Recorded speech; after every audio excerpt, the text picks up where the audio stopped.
So back in October, I got married, and it was very nice to see photos of my cochlear implant and hearing aid. But when my husband and I met 7 years ago, he didn't see my hearing loss, he saw me. My name is Haille Hardy, and I'm an audiologist. Growing up, I did not know anyone with hearing loss.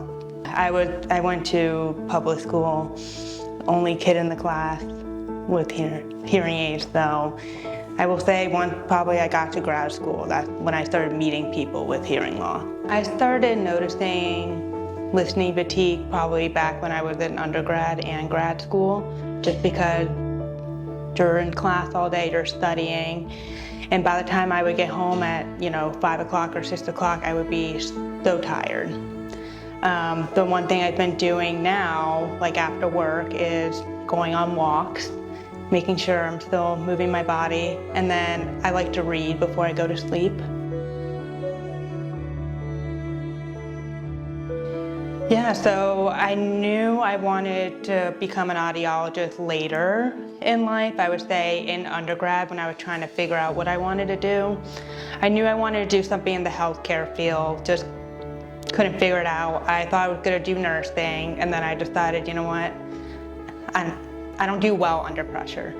And then I went to do vet, then do a bio major, and then saw all the science classes, and I said chemistry is not it for me either. My audiologist actually offered me a job as a newborn hearing screener. Yeah, so I did that for a little bit, and then I kind of figured out I knew I wanted to be an audiologist.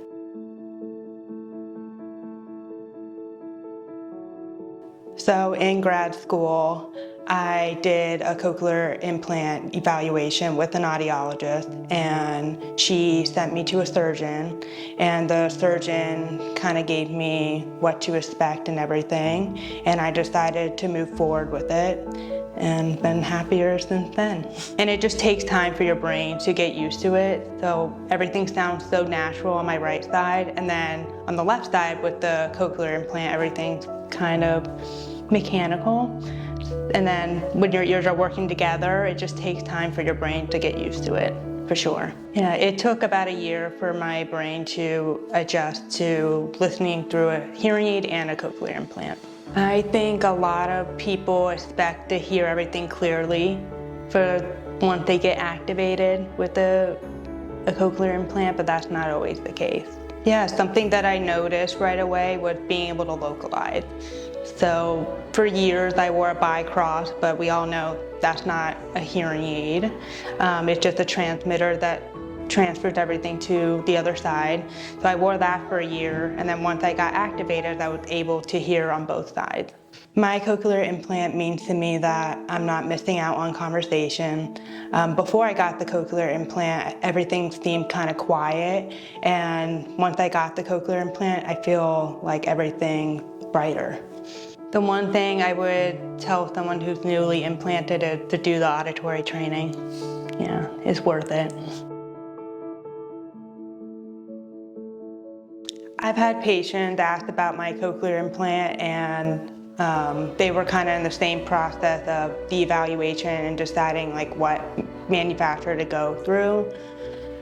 Everyone's hearing loss is a little different, so I share my story and how everything went for me, but it might be different for them. Yeah, I will say in appointments, it's kind of nice to be able to relate to some of the patients, and even the patients tell me oh, it's so nice, you understand. What keeps me doing this job is, getting to help people with hearing loss and, getting people to understand that their hearing health is very important for, communication and everyday life. And I want to make sure patients are advocating for themselves as well.